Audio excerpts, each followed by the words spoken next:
Hi guys, I'm Irene, you're watching Perpetually Paperback, and today I'm going to spill the tea on a Scot in the Dark because it was fucking terrible.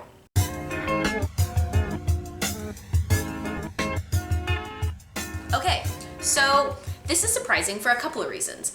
I've read 2 other Sarah McLean books and have loved them. I mean, like, it was like I was on a high and we went real low with this one. I don't know that there was anything necessarily wrong with the book. I mean, I had a lot of issues with it, but there were other people that liked it. My issues, let me start. So basically it's a story of Lily Hargrove, who is the ward of the Duke of Warwick, who happens at this point to be Alec, who's friends with, this is the Scandal and Scoundrels. This is the second one in the Sarah McLean series. It's historical fiction, historical romance. The first one was, what was the first one?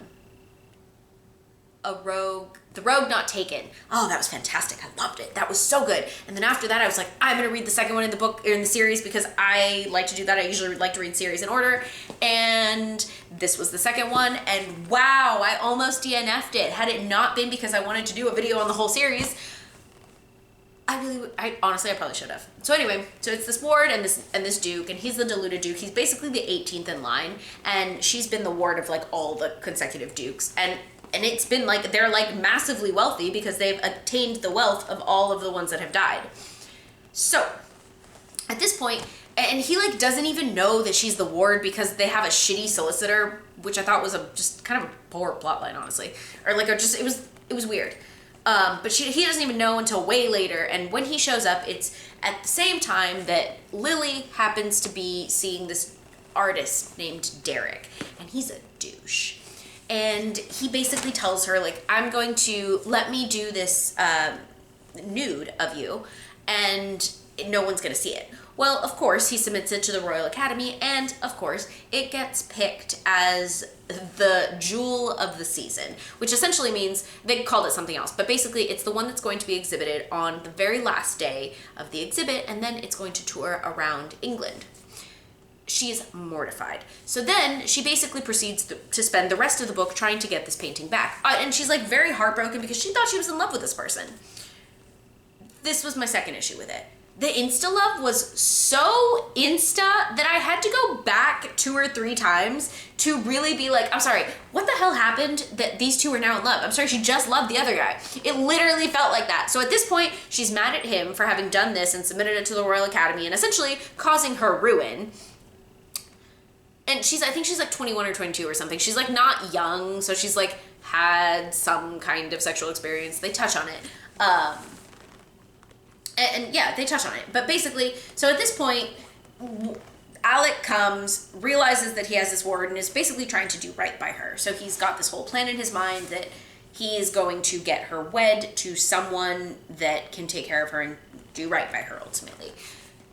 Pretty much as soon as she shows up, or as soon as he shows up, she's like, no, I want you. And then proceeds to spend the rest of the book literally throwing herself at him and is like, no, I want to be with you. No, I want to be with you. No, I want to be with you. And literally Alec just keeps running away because he feels unworthy. That's not even the thing that's most offensive. That's annoying and really irritating to read that long. However, the fact that she all of a sudden just like, she loved one dude and then literally he does something, she's heartbroken for like a day and all of a sudden is in love with Warwick and just like trying to like, it can't have anyone but him. I thought the dynamic was odd. The fact that it was a Scot in the Dark was like every chance they got, they were together in like a dark room trying to steal the painting. And it happened several times. It got very old. It wasn't great the first time. And his whole like, I am not worthy for you was just so bleh. It felt very unrealistic.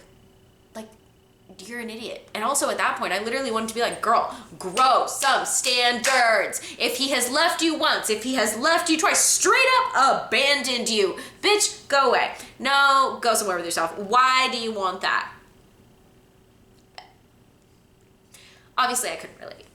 I did not like this. I hated it. It felt so irritating. It was so long to have all of those things.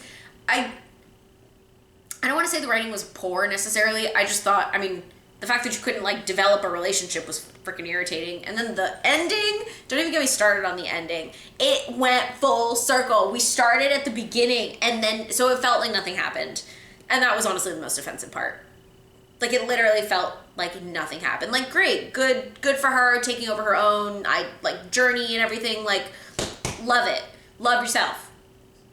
Love that finally what's his name woke the fuck up, because that was just irritating the whole way through. So yeah, so this was A Scot in the Dark by Sarah McLean, book 2 in the Scandals and Scoundrels series. 1 star. Yeah, this was a no-go for me.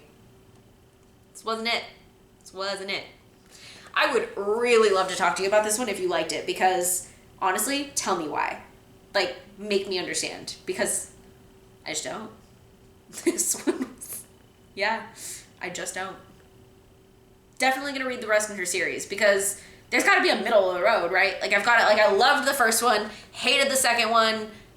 There's gotta be like a middle where it's like, cool, this one is fine. We'll see. Okay, I'll catch you guys next time. Thanks for being here. And do tell me if this is something you want to read now. Or if you have read it and also thought it was trash. It wasn't trash. It was a little trash. All right. Bye.